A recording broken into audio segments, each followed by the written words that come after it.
তাহলে সবচাইতে বড় দায় তো সেই ফ্যাসিস্ট হাসিনার, কিন্তু এর পাশাপাশি দায় ছিল আরো কিছু মানুষের। দায় যদি আমরা আলোচনা করতে আসি, একটা বাস্তবতা সামনে আসবে। আমি যেটা ইঙ্গিত দিয়েছিলাম যে হাটহাজারীর হেফাজতের সিদ্ধান্ত ছিল না রাত্রে অবস্থান করা। সিদ্ধান্ত কিভাবে আসলো? আল্লামা মহিবুল্লাহ বাবুনগরে, যিনি এখন আমিরে হেফাজত, তার নিজের শব্দ, তার জামাই যেটা শুনিয়েছেন এবং মিডিয়া এখনো ভিডিও বিদ্যমান আছে, যে আমার শ্বশুর আমাকে বলেছে যে সেদিন তো ওরা মন্ত্রণালয় ভাগ করে নিয়েছিল। শেষ পর্যন্ত স্টেজে ছিলেন আল্লামা জুনায়েদ বাবুনগরী রহমতুল্লাহ আলাইহি। তিনি ছিলেন সে সময় সেক্রেটারি জেনারেল।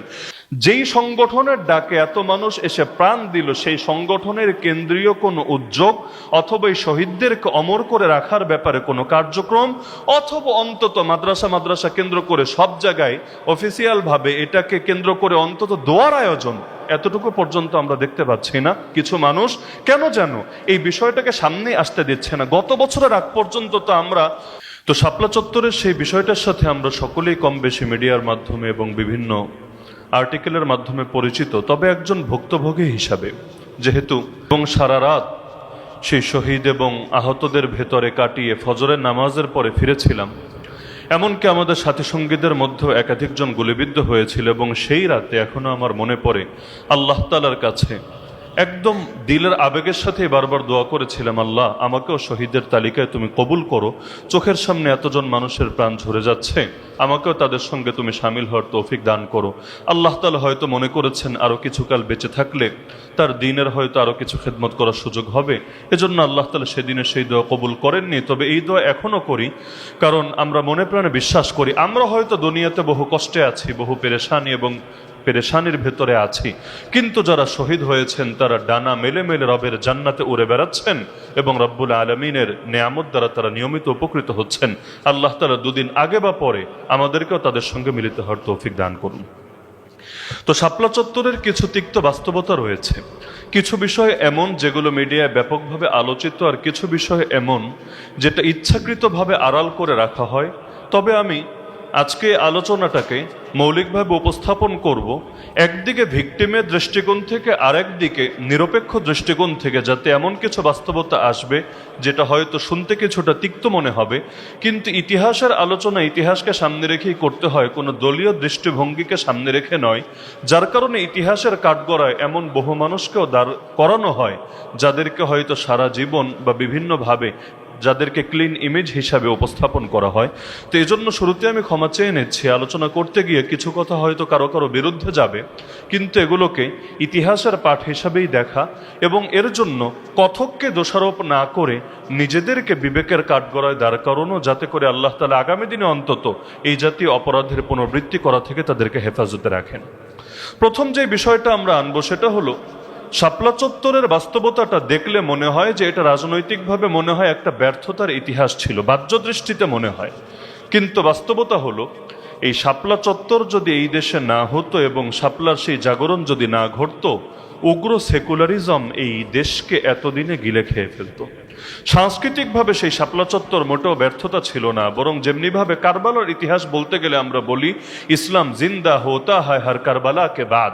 কারণ কারবালায় একদিকে দেখা যায় হুসাইনের পতন, কিন্তু আরেক দিকে হুসাইনের রক্তের প্রতিটা ফোঁটা মাটিতে গড়িয়ে পড়ার সঙ্গে সঙ্গে ইয়াজিদের কফিনের এক একটা পেরেক ঠোকা হতে থাকে। একইভাবে শাপলার শহীদদেরকে দুনিয়ার চোখে ব্যর্থ মনে হতে পারে, লেকিন বাস্তবতা হলো যেই মাটিতে শহীদের রক্ত ঝরে সেই মাটিতে দুদিন আগে বা পরে বিজয়ের ফুল ফোটেই ফোটে। হেফাজতের আন্দোলন যারা নেতৃত্ব দিচ্ছিলেন, আমি তো শুরুর ইতিহাস টেনে বললামই যে এটা সূচনা হয়েছিল হাটহাজারী থেকে, এবং এটা হেফাজত মূলত হাটহাজারীর একটা আঞ্চলিক সংগঠনই ছিল।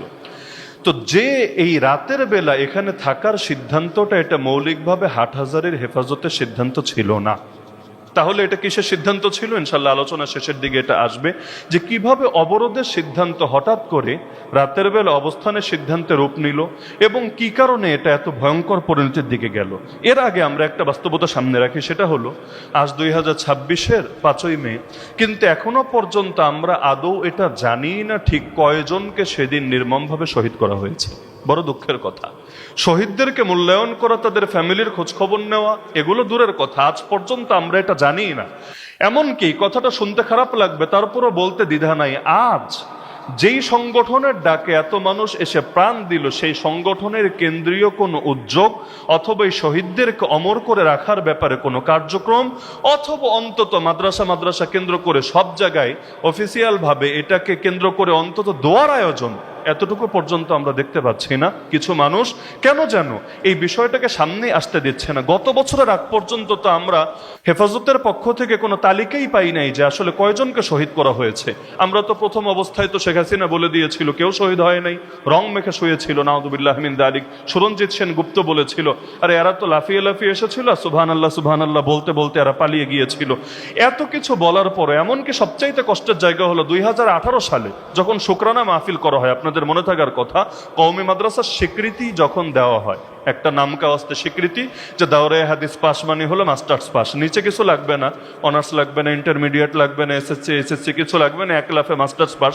ওই নামকা ওয়াস্তে একটা স্বীকৃতির ঘোষণা যখন দেওয়া হয়, ওই সময় সেই শুকরানা মাহফিলে দাঁড়িয়ে শেখ হাসিনার সামরিক সচিব দুনিয়া থেকে চলে গিয়েছেন, আল্লাহ তাআলা তাকে তার প্রাপ্য বুঝিয়ে দেখ, সেই সামরিক সচিব সকলের সামনে প্রকাশ্যে ঘোষণা দিয়েছিল শাপলা চত্বরে কেউ মরে নাই। 2013-র 5 বছরের কথা, 2018-তে দুঃখের বিষয় একজন আলেমও সেখানে দাঁড়িয়ে প্রতিবাদ করেন নাই। যদিও পরবর্তীতে আল্লামা জুনায়েদ বাবুনগরী রহমতুল্লাহ আলী এবং আল্লামা নূর হোসেন কাসেমী রহমতুল্লাহ আলী যারা সেখানে উপস্থিত ছিলেন না, তারা এটা জানার পরে বিবৃতি দিয়ে পত্রিকায় চিঠি পাঠিয়ে তারা প্রতিবাদ করেছিলেন, কিন্তু উপস্থিত একজনও এটার বিরুদ্ধে প্রতিবাদ করেন নাই। এই দুঃখ আমরা কখনোই ভুলতে পারবো না। এমনকি গত বছরে এক পর্যন্ত তালিকাও দেওয়া হয়নি। তালিকা ঘোষণা করলো অধিকার আদিলুর রহমান সাহেব, যিনি ইন্টারিম গভর্নমেন্টের সময় উপদেষ্টার দায়িত্বেও ছিলেন, তিনি 61 জনের একটা তালিকা ঘোষণা করলেন এবং তিনি বললেন যে এটা সুনিশ্চিত কোনো তথ্য না, আমরা আমাদের গবেষণার ভেতর 61 জন পেয়েছি, সংখ্যাটা আরো বেশি হবে। এটাকে কেন্দ্র করে তাকে পর্যন্ত জেলে ভরা হয়েছিল। এই শেখ হাসিনা আদিলুর রহমান সাহেবকে পর্যন্ত জেলে ভরেছিল। পরবর্তীতে আরেকটা তথ্য সামনে আসলো, আঞ্জুমান মুফিদুল ইসলাম যারা বিভিন্ন ধরনের কার্যক্রম করে, এর মধ্যে একটা কার্যক্রম হলো বেওয়ারিশ লাশ দাফন করে। এই আঞ্জুমান মুফিদুল ইসলাম তারা এই 2013-র মে মাসের আগে এবং পরের কার্যক্রমগুলো দেখলে দেখা যায় প্রতি মাসে গড়ে 90 থেকে 110 জনের তারা বেওয়ারিশ লাশ দাফন করে। কিন্তু এই 2013 সালের মে মাসে তারা বেওয়ারিশ লাশ দাফন করেছে 367। তার মানে কোথায় 90 থেকে 110 আর কোথায় 367, সংখ্যাটা কত বেশি। তার মানে আশঙ্কা আছে এর বড় একটা অংশই সেদিন 5ই মে নির্মমভাবে শহীদ হয়েছিল এবং বেওয়ারিশ হিসেবে তাদেরকে দাফন করা হয়েছিল। গত বছর হেফাজত যেই আজকের 5ই মে 2025, এক বছর আগের কথা, 93 জনের একটা খসড়া তালিকা প্রকাশ করেছে এবং ঘোষণা দিয়েছে যে সংখ্যাটা আরো অনেক বেশি হবে। আমরা আপাতত 93 জনের নাম প্রকাশ করছি। আজকের নয়া দিগন্ত রিপোর্ট করেছে, হেফাজতের যুগ্ম মহাসচিব মাওলানা আজিজুল হক ইসলামাবাদী বলেছেন যে সারা দেশে 600 থেকে 700 জন আলেম উলামা সেদিন শহীদ হয়েছেন। তো আমি আগেই বলেছি এটা আমাদের একটা ব্যর্থতা। আমরা শহীদদেরকে মূল্যায়ন করব দূরের কথা, তাদের নামগুলো পর্যন্ত এখনো তালিকায় আনতে পারলাম না এবং তাদের ফ্যামিলির খোঁজখবর পর্যন্ত আমরা করতে পারলাম না। সবচাইতে বড় আরেকটা কষ্টের জায়গা হলো এই যে এতগুলো মানুষ শহীদ হলো, এটাকে কেন্দ্র করে সরকার দুঃখ প্রকাশ করবে দূরের কথা, পুরো চিত্রটাই পাল্টে দেওয়া হলো। জুলাই আন্দোলনের সময় যেমন আমাদের ভাইয়েরা শহীদ হচ্ছে, এটা নিয়ে কোনো কথা নাই, শেখ হাসিনা সেই মেট্রো রেল দেখতে গিয়ে এমন কান্না করে দিয়েছে, মনে হচ্ছে দেশে দুর্যোগ থাকলে মনে হয় এই মেট্রো রেল স্টেশনে আগুন লাগে, এই দুর্যোগটাই আছে। চোখ থেকে পানি না আসলেও নাক মোছার চিত্র সেদিন গোটা বাংলাদেশ দেখেছে। তাহলে এই যে দেখা যাচ্ছে যে মানুষের প্রাণের চাইতে মেট্রো রেল স্টেশন পড়া তার কাছে বেশি দামি হয়েছে।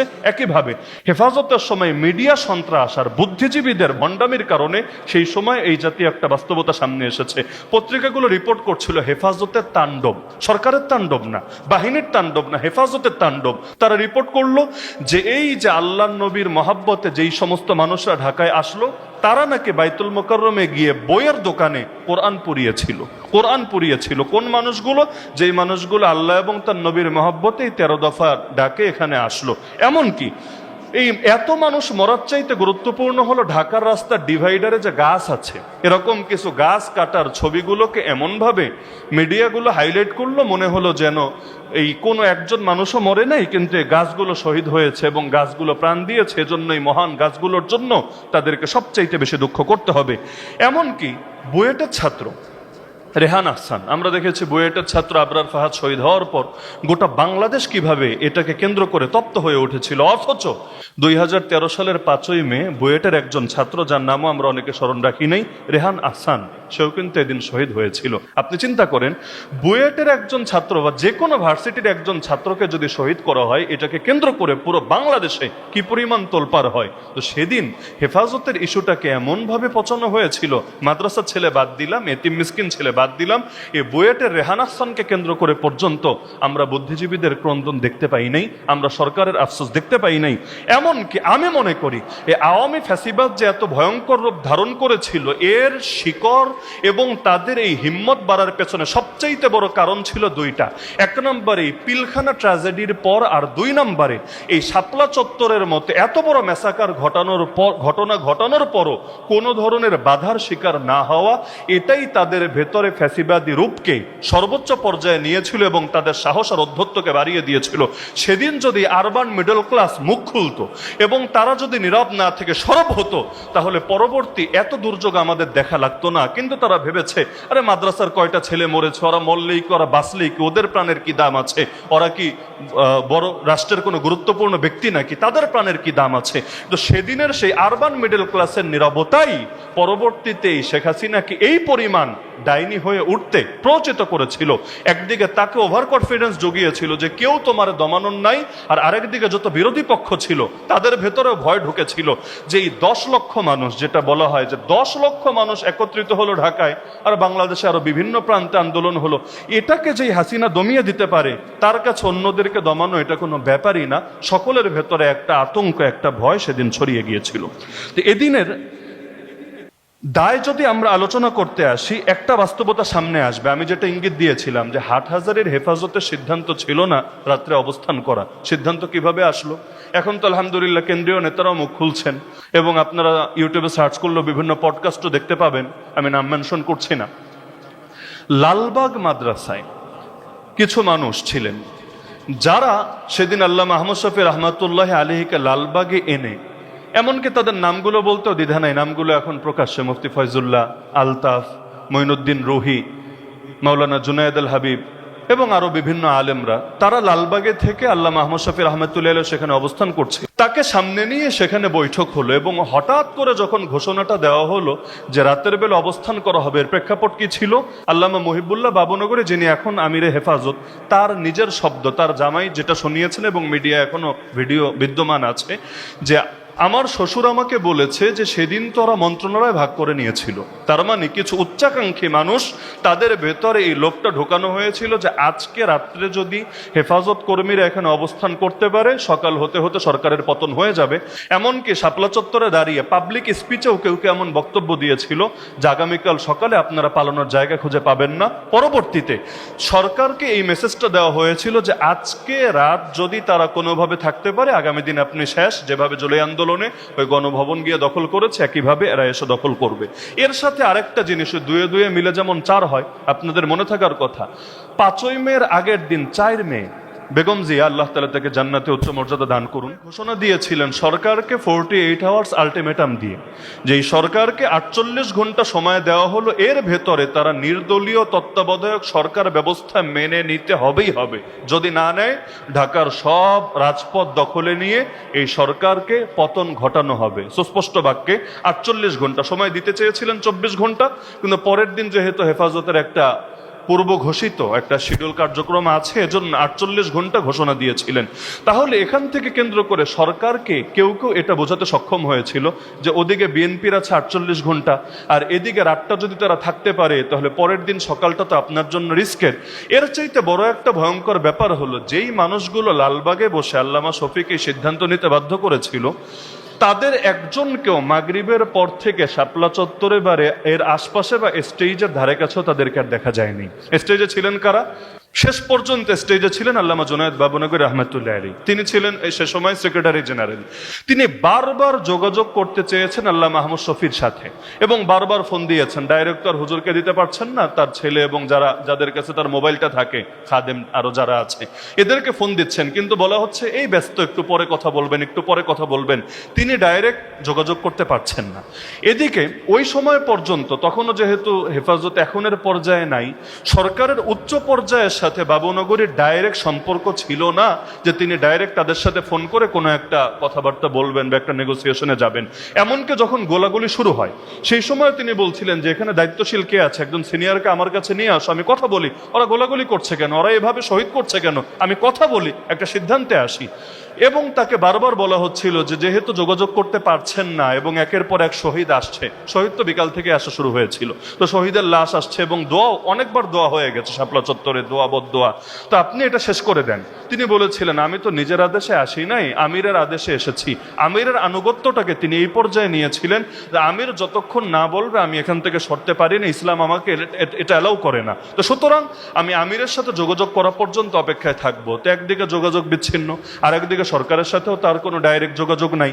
যখন গোলাগুলি হচ্ছে সে সময় তিনি বললেন সিনিয়র কাউকে ডেকে আনো, কথা বলি। তো সেই সময় আনার পরিস্থিতি আর ছিল না, বিদ্যুৎই বন্ধ করে দিয়েছে, ইন্টারনেট বন্ধ করে দিয়েছে, অপারেশন ফ্ল্যাশ আউটের নামে ভয়ঙ্কর পরিণতির সূত্রপাত হয়েছে, তখন আর কিছুই করার ছিল না। কিন্তু আল্লাহর বান্দা আল্লামা জুনায়েদ বাবুনগরী রহমতুল্লাহ শেষ পর্যন্ত ছিলেন। এমনকি অবশেষে তিনি যখন মঞ্চ থেকে নামলেন, তার কানের লতির নিচ দিয়েও গুলি চলে গেছে, যখন তিনি নামলেন ওই সময়ও তিনি চাইলে হাটহাজারী চলে যেতে পারেন, চিটাগাং চলে যেতে পারেন, আত্মগোপনে যেতে পারেন, তাহলে আর গ্রেফতার হন না। তো তিনি বলেন আমি আমিরের কাছেই যাব, আমিরের থেকে ডিসিশন নিব। এটাকে কেন্দ্র করে আসতে চাইলেন লালবাগে এবং পরবর্তী দিন সকালে গ্রেফতার হলেন। পরবর্তীতে তো কি পরিমাণ ভয়ঙ্কর নির্যাতন হলো তার উপরে। এমনকি তিনি বলেন যে আমাকে তো এমন হয়েছে, আমি আসার সময় ওদের ধাক্কায় আমি নিচে পড়ে গিয়েছিলাম, আমার পিঠের উপর দিয়ে, ওই বয়সে এই পিঠের উপর দিয়ে এই পরিমাণ মানুষ চলে গিয়েছিল, আমি কতবার যে কালেমা পড়েছে হিসাব নেই। আমি ভেবেছি সেদিন আর এখান থেকেই ওঠাটা আমার জন্য মনে হয় সম্ভব হবে না। তো এখন সেদিন 5ই মের পরে 8ই মে প্রথম আলো একটা রিপোর্ট করেছিল, 8ই মে 2013, যার শিরোনাম ছিল খালেদার চাপে শাপলা চত্বরে হেফাজত। কামরুল, তৎকালীন আইন প্রতিমন্ত্রী ছিলেন কামরুল ইসলাম, আমি হুবহু ভাষ্যটা বলছি। তিনি লিখেছিলেন বিরোধী দলীয় নেতা খালেদা জিয়ার চাপেই গত রোববার মতিঝিলে শাপলা চত্বরে অবস্থান নেয় হেফাজতে ইসলাম। আইন প্রতিমন্ত্রী দাবি করেন হেফাজতে ইসলাম তাদের কর্মসূচি শেষ করতে চেয়েছিল, তারা সেখানে অবস্থান করতে চায়নি, কিন্তু খালেদা জিয়ার চাপে তারা সেখানে অবস্থান নেয়। খালেদা জিয়া দেশে এক অরাজক পরিস্থিতি সৃষ্টি করে পেছনের দরজা দিয়ে ক্ষমতায় আসতে চেয়েছিলেন, কিন্তু সরকারের দৃঢ় পদক্ষেপে তাদের সব ষড়যন্ত্র ব্যর্থ হয়েছে। যদিও রিপোর্টটা ভুয়া, কিন্তু তিক্ত বাস্তবতা হলো বেগম জিয়া তার নেতাকর্মীদেরকে ঠিকই আদেশ করেছিলেন, এটা প্রমাণিত সত্য, আদেশ করেছিলেন তোমরা এই মাজলুমদের পাশে থাকো, নবীপ্রেমিকদের পাশে থাকো, তাদেরকে সর্বতভাবে সাহায্য করো। আফসোসের বিষয় সেদিন তারা পাশে থাকে নাই। যদি সেদিন তারা পাশে থাকতো লাভবান তারাই হতো, এত বেশি নির্যাতন তাদেরও সহ লাগতো না। কিন্তু সেদিনের সেই অসহযোগিতার কারণে এই জুলুম তাদের উপরও দীর্ঘ হয়েছিল। তাহলে হেফাজতের দায় নিয়ে যদি আমরা আলোচনা করি, সবচাইতে বেশি দায়িত্ব ছিল ফ্যাসিস্ট হাসিনার, কোনো সন্দেহ নাই। যদিও আফসোসের বিষয় এটাকে কেন্দ্র করে কোনোদিন তার বিচার হবে কিনা আল্লাহ ভালো জানে। আর বিচার হবে কোত্থেকে? শহীদদের নামগুলোই তালিকাভুক্ত করতে পারলাম না, তাদের জন্য দোয়ার আয়োজনই ঠিকভাবে করা গেল না, তাদের রক্তের মূল্যায়নই করতে পারলাম না। এর চাইতে বড় আফসোসের বিষয় কি হতে পারে? তাহলে সবচাইতে বড় দায়িত্ব সেই ফ্যাসিস্ট হাসিনার, কিন্তু এর পাশাপাশি দায় ছিল আরো কিছু মানুষের। ইতিহাস হয়তো এগুলো একদিন তাদেরকেও আদালতের কাঠগড়ায়, ইতিহাসের আদালতের কাঠগড়ায় তাদেরকে দাঁড় করাবে, আর বিবেকের কাঠগড়ায় তো তারা সর্বদা দাঁড়াতে বাধ্যই বটে। সুতরাং আমরা আশা করি যে হেফাজতের এই জাতীয় কোনো ঘটনার পুনরুত্থান এই দেশে আর কখনো হবে না। পাশাপাশি যেই দাবি নিয়ে হেফাজত ঘটেছিল, সর্বপ্রধান দাবি ছিল যারা ইসলামের প্রতি বিদ্বেষ লালন করবে, 13 দফার আলোচনায় আমি যাব না, কিন্তু সর্বপ্রধান দফাই ছিল যারা ইসলামের প্রতি বিদ্বেষ লালন করে প্রকাশ্যে ইসলামকে নিয়ে কটূক্তি করবে, অবমাননা করবে, তাদের ব্যাপারে সর্বোচ্চ সাজা, মৃত্যুদণ্ডের রায় দিতে হবে এবং সেটা বাস্তবায়ন করতে হবে। আফসোসের বিষয় এখনো পর্যন্ত সেই ব্লাসফেমি আইন বাস্তবায়নের কোনো রূপরেখা বা কোনো ধরনের সিদ্ধান্ত আমরা দেখতে পাচ্ছি না। তা আমি মনে করি হেফাজত ব্যর্থ ছিল না, বরঞ্চ সেই গণহত্যা যেটা ঘটেছিল এটা হাজারো মানুষের দৃষ্টি খুলে দিয়েছিল। আমি এমন বহু শহুরে মানুষকে চিনি, শিক্ষিত মানুষ চিনি, সেদিনের পর যারা নতুন করে ভাবতে বাধ্য হয়েছিল, অনেকে টোটাল লাইফ স্টাইল চেঞ্জ করে ফেলেছিল। এ কারণে এক সময় শাহবাগী শব্দ ছিল গর্বের, আলহামদুলিল্লাহ সময়ের ব্যবধানে সেই শাহবাগী শব্দ হয়েছে লজ্জার। এবং আমরা স্বপ্ন দেখি যেভাবে ওরা শাহবাগকে বানিয়ে ফেলেছিল লজ্জার, ইনশা আল্লাহ শীঘ্রই এই শাহবাগকে আমরা ইসলামের মাধ্যমে এমনভাবে ধুয়ে মুছে পবিত্র করব যেদিন এই শাহবাগ হবে গর্বের, ইনশা আল্লাহ। তো শাপলা চত্বরের বাস্তবতা সামনে রাখলে আমাদেরকে সেই সময়ের ইতিহাসগুলো সামনে রাখা লাগবে। 2013 সালের 5ই ফেব্রুয়ারি শেখ হাসিনার সে আন্তর্জাতিক অপরাধ ট্রাইব্যুনালে জামায়াতে ইসলামীর প্রখ্যাত নেতা আব্দুল কাদের মোল্লার যাবজ্জীবন কারাদণ্ডের রায় দেওয়া হলো। সূচনা তো সেখান থেকে। যদিও হেফাজতে ইসলাম গঠিত হয়েছিল 2009-এর শেষের দিকে এবং তারা প্রকাশ্যে আসে 2010-এর শুরুর দিকে, কিন্তু হেফাজতে ইসলাম এবং শাপলার ইতিহাসটা আমরা যে প্রেক্ষাপটে আলোচনা করছি, এটা আলোচনা করতে গেলে সবার আগে সামনে রাখতে হবে 2013 সালের ফেব্রুয়ারি মাসে সে আন্তর্জাতিক অপরাধ ট্রাইব্যুনাল থেকে আব্দুল কাদের মোল্লা সাহেবের যাবজ্জীবনের রায় যখন দেওয়া হয়। সেদিন 5 ফেব্রুয়ারি বিকেলে সেকুলারদের উগ্র একটা শ্রেণী এবং কিছু চিহ্নিত ব্লগার এবং অ্যাক্টিভিস্টরা, আল্লাহ তাআলা আমাদের সবাইকে শহীদদের রক্তের প্রতিটা ফোঁটার বদলা নেওয়ার তৌফিক দান করুন, এবং যে লক্ষ্য নিয়ে তারা নিজেদের জান উৎসর্গ করেছে, আল্লাহ তাআলা আমাদেরকে সেই লক্ষ্যকে চূড়ান্ত পর্যায়ে সফলতায় উপনীত করার তৌফিক দান করুন। আমি আবারও ধন্যবাদ জানাচ্ছি যোগসুকে, যারা কষ্ট করে আজকের এই প্রোগ্রামের আয়োজন করেছে। আল্লাহ তাআলা তাদের আগামীর পথ চলা সুন্দর করুন এবং সমস্ত বাধা বিপত্তি থেকে মুক্ত রেখে ক্যাম্পাসের জন্য এমন কিছু করে যাওয়ার তৌফিক দান করুন যেটা যুগ যুগান্ত অমর থাকবে ইনশাআল্লাহ। ধন্যবাদ সবাইকে। আসসালামু আলাইকুম ওয়া রাহমাতুল্লাহি ওয়া বারাকাতুহু।